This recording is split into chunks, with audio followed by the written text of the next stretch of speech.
Kita bahas keakraban Didit Hedi Prasetyo dalam silaturahmi lebaran dengan Presiden kelima Megawati Soekarno Putri, Presiden ke-6 Susilo Bambang Yudhoyono, dan Presiden ke-7 Joko Widodo. Bersama pengamat politik, Direktur Eksekutif Parameter Politik Indonesia Edi Prayitno, dan Ketua Umum Lingkar Nusantara Prabowo Hendarsa Marantoko. Selamat petang semuanya, selamat lebaran. Selamat Lebaran, selamat malam.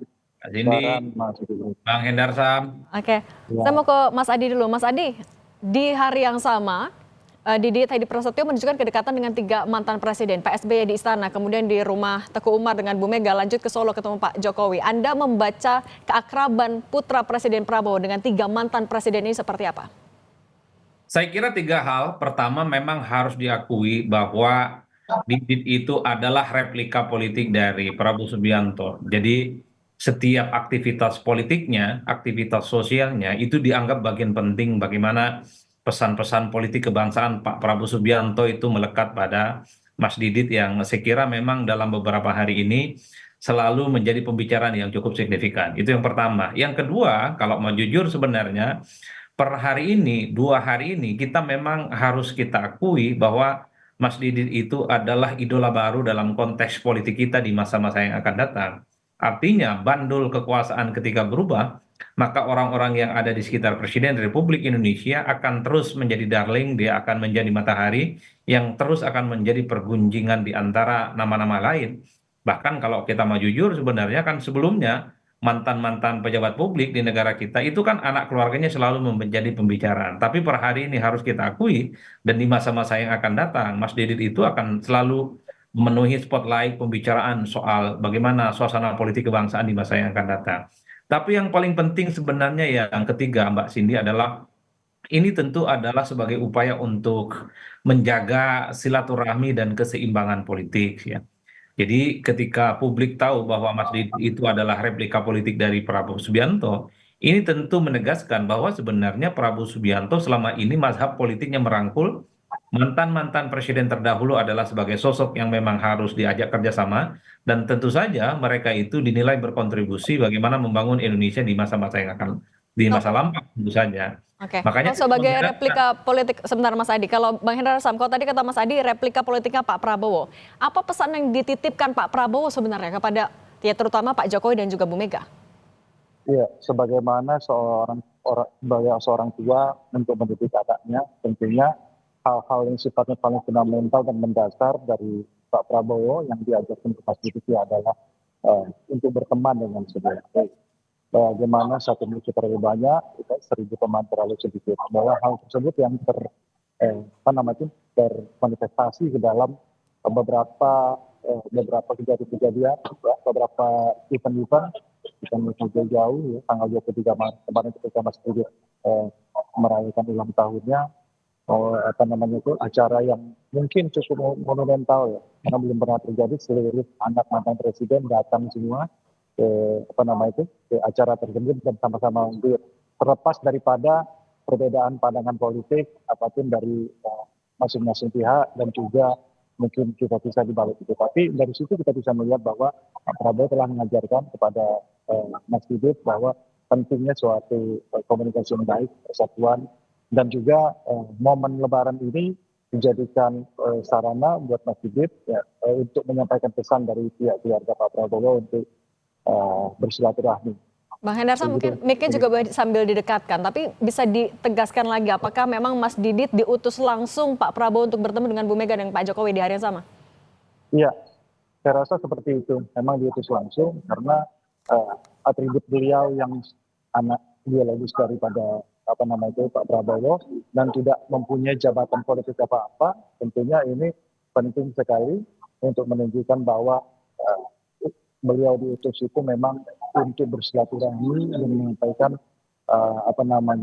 pesan-pesan kekeluargaan yang harmonisasi dari Pak Prabowo. Mengingat beliau Pak Prabowo sangat sibuk ya kan, open house di istana, masyarakat datang berbondong-bondong, sehingga oleh karena itu tidak sempat untuk hadir ke tempat Ibu Mega maupun ke tempat Pak Jokowi pada hari yang sama.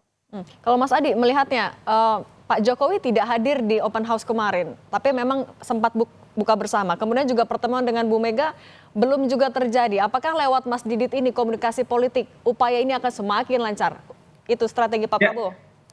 ya saya kira memang kalau soal pertemuan Pak Jokowi dengan Megawati Soekarno Putri per hari ini sepertinya belum ada solusi yang bisa menjadi obat. Karena saya kira sudah begitu banyak momentum politik untuk mempertemukan keduanya, tapi sampai hari ini pun pertemuan itu tidak kunjung selesai.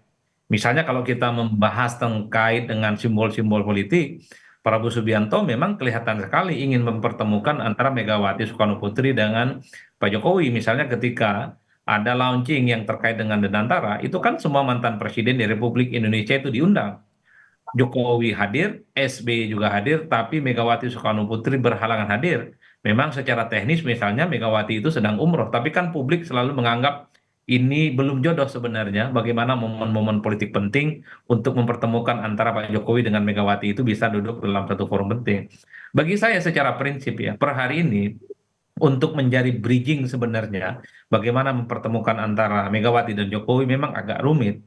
Bahkan Pak Prabowo Subianto sekalipun sepertinya per hari ini tidak terlampau melihat bagaimana pertemuan antara kedua tokoh ini menjadi sesuatu yang memang belum ada solusinya. Karena saya kira soal konflik politik antara Megawati dengan Pak Jokowi itu adalah konflik yang saya kira tidak akan melibatkan pihak siapapun.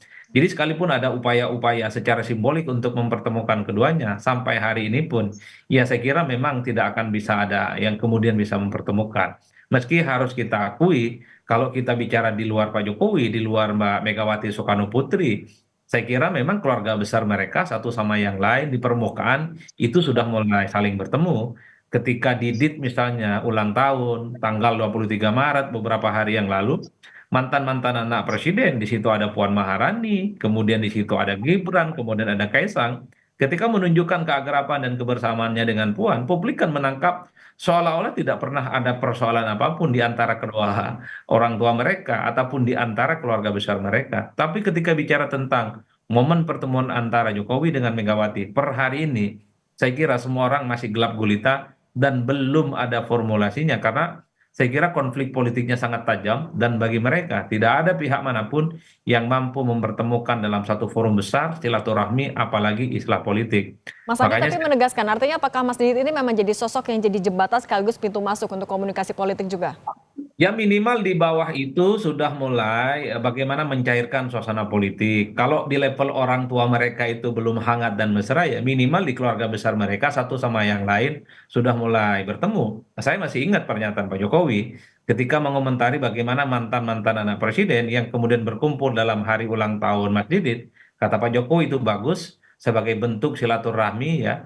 Tapi secara prinsip itu belum tentu terjadi pada orang tuanya. Artinya Jokowi sekalipun juga meyakini bahwa antar orang tua mereka itu belum tentu bisa guyup dan bisa bertemu dengan satu sama yang lain.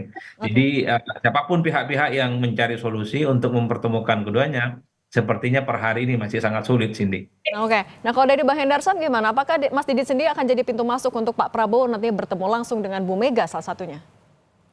Saya melihat ini dua hal yang berbeda ya, bahwa eh, apa namanya itu komunikasi silaturahmi antar keluarga memang selalu ditunjukkan dan selalu diusahakan oleh Mas Didit, ya kan. Mungkin juga tidak pasti atas arahan dari Pak Prabowo. Tapi ketika berbicara tentang masalah hal-hal yang sifatnya lebih politik, ya kan, tentunya atribusi Mas Didit tidak ada di situ karena beliau tidak menjabat sebagai apa-apa.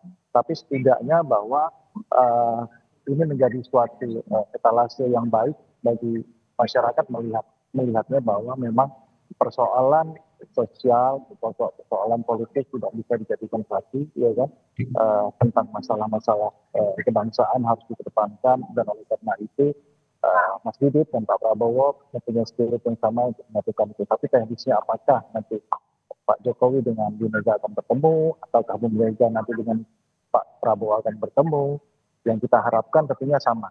Ya, di lubuk hati yang paling dalam dari seluruh masyarakat Indonesia ingin peristiwa-peristiwa besar itu terjadi di kemudian. Bang Hendarson, tapi sulit sekali memisahkan simbol politik ketika Mas Didit bertemu dengan meskipun itu misalnya anak-anak presiden. Ya. Karena itu juga kan ya mereka adalah politisi juga, sulit untuk memisahkan hal itu. Anda melihatnya memang ya Mas Didit menjadi upaya jembatan untuk semuanya? Ya, saya rasa itu berlangsung secara natural bahwa Pak Prabowo sebagai orang tua mengajarkan untuk selalu bersilaturahmi, berkomunikasi dengan setiap orang, ya kan, setiap kerabat, dan termasuk pada anak-anak mantan presiden. Oleh karena itu kan menjadi satu hal yang bagus. Kalau kita ingat, dulu Pak Prabowo sempat bilang ingin membuat presiden grup-grup para mantan presiden. Dan itu juga kalau perlu kan diturunkan dikit kepada anak-anak mantan presiden. Sehingga oleh karena itu bisa tercipta suatu hal yang sifatnya lebih sejuk lagi ke depannya. Tapi apakah itu dampak implikasinya itu nanti ke politik atau tidak? Setidaknya semua itu kan dimulai dari komunikasi, saya rasa ya.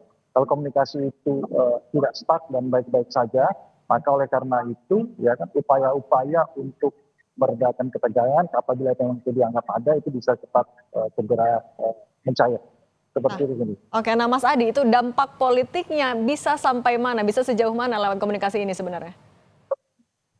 Ya saya kira sebenarnya kalau kita bicara tentang kunjungan Didit ya ke berbagai elit-elit kunci mantan presiden, ini kan sebagai pemberi pesan bahwa sebenarnya Prabowo Subianto sedang terus ingin menunjukkan bagaimana keseimbangan politik, komunikasi politik yang ditujukan kepada mantan-mantan presiden itu kan kembali bisa ditunjukkan. Karena kan publik selama ini menganggap bahwa Pak Prabowo itu hanya paling dekat dengan Pak Jokowi. Tapi secara gestur politik, secara perlahan bahwa sebenarnya Prabowo Subianto juga dekat dan menunjukkan kebersamaannya dengan Megawati, juga dengan Pak SBY. Kan itu yang sepertinya sebenarnya kenapa soal kunjungan Mas Didit ke Megawati, kemudian dengan Jokowi dan menunjukkan bagaimana fotonya dengan Pak SBY sebagai pesan bahwa sebenarnya Prabowo adalah sebagai presiden yang ingin merangkul semua pihak. Tapi apakah ini sebagai bridging untuk mempertemukan atau upaya-upaya mempertemukan antara Jokowi dengan Megawati? Saya kira tidak sejauh itu, Cindy. Tapi Kalau secara melihatnya sebagai upaya semakin memvalidasi, mempertebal hubungan di parlemen misalnya antara koalisi dengan Partai Demokrasi Indonesia Perjuangan, bisa dilihat sejauh itu? saya kira kalau soal itu tidak terlampau bisa disimbolisasi dalam kunjungan Didit ke Megawati ya, karena tanpa ada simbolisasi semacam itu, sejak awal PDIP itu sudah tegak lurus dan sangat kelihatan sekali total memberikan dukungan politiknya kepada Prabowo Subianto. Ketika ada kenaikan PPN 12%, saya kira PDIP paling terdepan. Kemudian ketika misalnya terkait dengan program makan bergizi gratis, publik menduga PDIP akan menjadi barisan terdepan yang akan melakukan protes dan resistensi karena begitu banyak hal-hal yang kemudian dianggap sebagai sesuatu yang sifatnya polemik, tapi PDIP menunjukkan bagaimana sejak awal dukungan politiknya terhadap makan bergizi gratis.